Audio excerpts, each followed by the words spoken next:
ahora que estamos solos, vamos a hablar de Emilio Salgari. Emilio Salgari, un gran escritor, ahora quizá no es tan popular como antes, pero fue uno de los más populares del siglo XX, seguro. Yo recuerdo sus libros cuando era chico. A mí no me gustaban tanto, pero salían en colecciones juveniles. Y había particularmente una audición de radio, que es Sandokan, el tigre de la Malasia. Sandokan es un personaje de Salgari. Bueno, Salgari había nacido en Verona en agosto de 1862. Era hijo del viejo Luigi Salgari y Luigia Gradara. Era una familia que comerciaba en telas y era ajena al mar y a las letras. Digo al mar y a las letras porque Salgari era un escritor de viajes. Escribía acerca de los piratas de la Malasia, acerca del presidente del Paraguay, acerca del Caribe, de los Pieles Rojas de los Estados Unidos, etc. Sin embargo, su familia comerciaba telas. Dicen que cuando chico, Salgari dibujaba barcos, dibujaba bergantines en su cuaderno, miraba al mar cercano y se escapaba de la escuela para leer los folletines franceses de Alejandro Dumas y las aventuras de Gustave Aimard y del capitán Marryat. A los 16 años se trasladó a Venecia para estudiar náutica, su pasión, la náutica. Se anotó en el Instituto Regio de Paolo Sarpi, pero le iba mal. No era un buen estudiante, lo bochaban en geometría, navegación, astronomía, trigonometría. Bueno, al final nunca pudo conseguir el título de capitán mercante que daban ahí. Salgari, sin embargo, siempre consideró que tenía el título. Resolvió decir que era capitán mercante. Y andaba siempre vestido de marinero por ahí. Empezó a defender a muerte su mentira. Defender a muerte una mentira es uno de las tareas que la gente acomete con mayor entusiasmo. Y no se bajan nunca de allí. A veces, defendiendo verdades, se pierde la fuerza y uno abandona. Pero el que defiende mentiras es incansable. Así Salgari desafió, por ejemplo, a un periodista, Giuseppe Biasoli, que puso en duda su condición de capitán. Fue en el año 1885. Parece que Biasoli escribió en una revista que Salgari era apenas un marinero de agua dulce y el escritor se enojó y lo retó a duelo.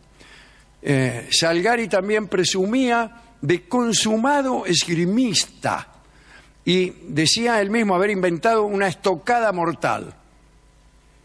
Bueno, se batieron cerca de la sombra del campanario de la Basílica de San Zenón y Salgari hirió ligeramente al periodista.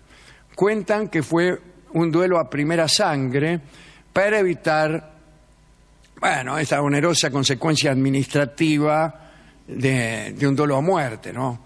Si matas a uno siempre hay algún problema. Salgari tuvo que penar varias semanas en una mazmorra, lo metieron en cana, ¿no? ¿Qué le pareció? Una porquería. Y el otro, el periodista Biasoli, terminó con una cicatriz en el rostro. Emilio Salgari solo conoció el mar Adriático, que navegó por un rato nada más, una vez en su vida, a bordo del barquito Italia I, una goleta de cabotaje con carga de carbón, en la que sacó un pasaje para hacer el viaje desde Venecia hasta Brindisi. No es mucho. Y se subió, nada más. Nunca más viajó. La realidad es que, aunque se vestía siempre de marinero, presumía de ser capitán y escribía novelas marítimas y de viaje, Emilio Salgari le tenía pánico a la navegación. Entonces no viajó. Tenía sobrepeso y mala salud y complejo de baja estatura. Caminaba siempre con unos tacones altos que ocultaba entre los dobleces de los pantalones que los llevaba arrastrando. Bebía mucho, siempre andaba con una botella de Marsala. No había momento en que no estuviera fumando. Bueno, en 1883 había comenzado sus colaboraciones en la Nuova Arena, un diario de Verona. Salgari publicó sus primeros relatos de piratas en formato de folletín por entregas cuando tenía 21 años. Y se puso de novio con Ida Peruzzi, ¿qué tal?, a la que le decía Aida. Cuenta el cronista que era una morena de rulos, de orejas grandes, a quien Salgari escribía cartas presuntuosas en que le contaba que había nacido en una noche de tormenta y que había capeado tempestades en los océanos indomables. Ida Peruzzi era actriz. La pobre chica era portadora de sífilis, alcohólica y, según los médicos, ninfómana. El último punto no perturbaba a Salgari y tampoco lo consideraba una patología. Cuentan que mientras pudieron, supieron divertirse mucho. Eran muy amantes de los placeres carnales. Cuando el marido no lograba contentarla por alguna razón, ella se veía obligada a aplicarse trapos de agua fría en la frente y sollozaba sin parar. Ida sentía debilidad por los soldados en formación y le lanzaba besos desde la ventana de su casa, etc. Salgari e Ida se casaron en 1892, tuvieron 4 hijos a los que pusieron nombres ajenos a Italia. A la niña la llamaron Fátima y a los varones Nadir, Romero y Omar. En 20 años, Emilio Salgari escribió más de 80 novelas y más de 100 relatos, muchos de ellos con un seudónimo. Les cuento algunos seudónimos de Salgari: Guido Altieri, Guido Landucci, Enrico Bertolini, Pernini, Romero, Emilius, eran seudónimos que elegía Salgari. En realidad, sus libros se vendían muchísimo, pero él se moría de hambre. De algunos de sus títulos se tiraron más de 100.000 ejemplares, que para la época era una enormidad. El éxito llegó a conocimiento de la Casa Real de Italia, por lo que la reina Margherita le hizo llegar una felicitación y él la correspondió enviándole cada año, mejor dicho, no cada año, cada vez que editaba un nuevo libro, el primer ejemplar. En algún momento fue nombrado caballero. Su jornada de trabajo era más o menos así. Se levantaba, escribía 4 horas sin descanso. A continuación, bajaba a un huerto que había en su casa, empezaba a cavar y a podar árboles, mientras construía mentalmente el argumento de lo que iba a escribir a continuación. Y lo construía hablando consigo mismo, mientras podaba, ¿no? Che, Salgari, ¿qué te parece si los tipos pasan por la Malasia y lo atacan los piratas? Bien. Y después a la tarde escribía otras 4 horas, y así todo el tiempo. Era un mal administrador, peor negociante. Firmó contrato con el editor Antonio Donat, que le ofreció la seguridad dudosa de un sueldo anual por los derechos de sus novelas, pero no le daba porcentaje por las ventas. Su compromiso con Donat lo obligaba a entregar 3 volúmenes por año y dirigir un periódico, un diario de viaje era, se llamaba Per Terra e Per Mare, semanario de Génova, del que estuvo al frente algunos años. Las cosas iban mal. La pobre Ida empezó a enfermar de locura. Como no tenía dinero para internarla, no tenía guita el tipo, Dios mío, tuvo que llevarla a un manicomio y la internaron en Colenio, un lugar bien fulero de Turín. Salgari fumaba 100 cigarrillos al día. Para ver si podía mejorar un poco, rompió con el editor Donat y se comprometió con otro, Ben Porad, que publicó 19 de sus novelas. La locura de Ida lo destrozó. Escribió, tengo acá la carta de Salgari, dice: he perdido cuanto más tenía de querido. Aquella que todo lo compartió conmigo, aquella que sufrió con mis pesares, mi inspiradora, mi amiga, mi alma. Mi vida declina, ha llegado al fin. Y Salgari comenzó a enloquecer él mismo y a beber con total desmesura. 6 días después del ingreso de Ida Peruzzi al manicomio, Salgari escribió, pero otras cosas. Le dedicó una carta a sus editores que dice: a ustedes que se han enriquecido con mi piel, manteniéndonos a mí y a mi familia en una continua semimiseria, solo les pido que en compensación por las ganancias que les he dado, piensen en mis funerales. O sea, lo único que pedía es que le pagaran el funeral. Escribió otras también a los hijos, diciéndoles que acudieran a los editores para ver si podían ayudarlo, o a los millones de lectores que él tenía en el mundo entero. No les dejo más que 150 liras, dijo, más un crédito de 600 liras.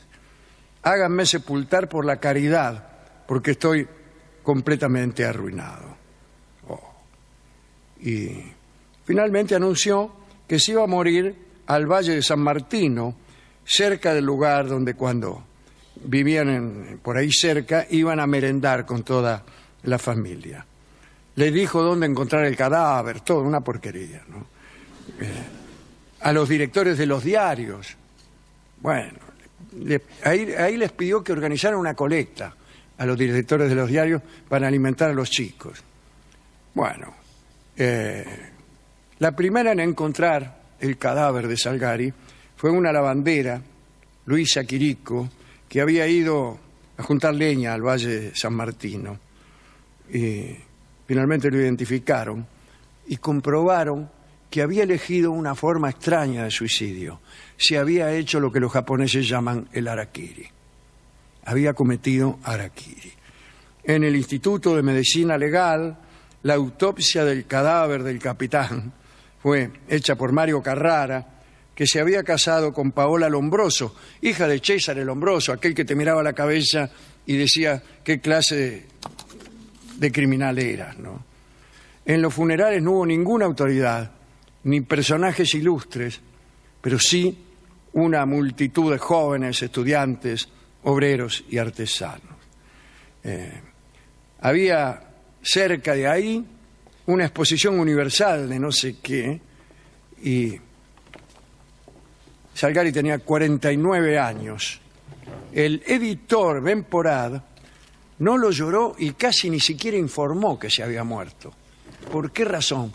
No le convenía que la gente supiera que Salgari se había muerto, porque él tenía unos cuantos escritores que seguían escribiendo libros y lo firmaban como Emilio Salgari. Salgari, el tipo que describió, la Antártida, Rusia, América del Sur, India, China, las islas del Japón, América del Norte. Al final solo viajó una vez de Venecia a Brindisi. Libros de Salgari, muchísimos. Los Tigres de Montparnasse, y ahí está la saga de Sandokan, ¿no? Claro. Está Sandokan con su amigo Yáñez. En el programa de radio no me puedo acordar cómo se llamaba, pero me voy a acordar el actor que hacía de Sandokan, ¿no? Todos esos personajes vivían en una isla ficticia que era Montparnasse y andaba siempre de un lado para otro. Escribió también El Corsario Negro, Los Piratas de la Malasia, El Rey del Mar, La Venganza de Sandokan, La Reconquista de Montparnasse, El Falso Brahman, La Caída de un Imperio, El Desquite de Yáñez, La Reina de los Caribes, Los Corsarios de las Bermudas, El Tesoro del Presidente del Paraguay, y escribió un libro rarísimo que se llama Las Maravillas del año 2000. Y yo me topé con ese libro siendo niño, es decir, en pleno siglo XX, desde luego. Faltaba muchísimo para el año 2000. Y las maravillas del año 2000 ya habían sido alcanzadas. ¿Ah, sí? Ya habían sido alcanzadas, porque él describía ciudades enormes con edificios de hasta 20 pisos. Ya había, hacía mucho que ya había. Casi en época de él ya había. O sea que aquellas maravillas que él describía, quizá a fines del siglo XIX, posiblemente, principios del XX, eran bagatelas, eran todas bagatelas, eran cosas que ya hay, automóviles que andaban solos, qué sé yo, pero también esas cosas como cintas que transportaban las tazas de café con leche para el desayuno. Bueno, o sea, ese no era un libro muy bueno. Pero escribió un montón. Escribió, sí, pero su verdadera vocación no era escribir. Él quería, y no pudo, navegar, pilotear, dibujar naves, diseñar, construir. Quería forjar los gigantescos transatlánticos que en aquel tiempo empezaban a surcar los mares. Es decir, Emilio Salgari quería ser el pibe de los astilleros. 1, 2, 3 y...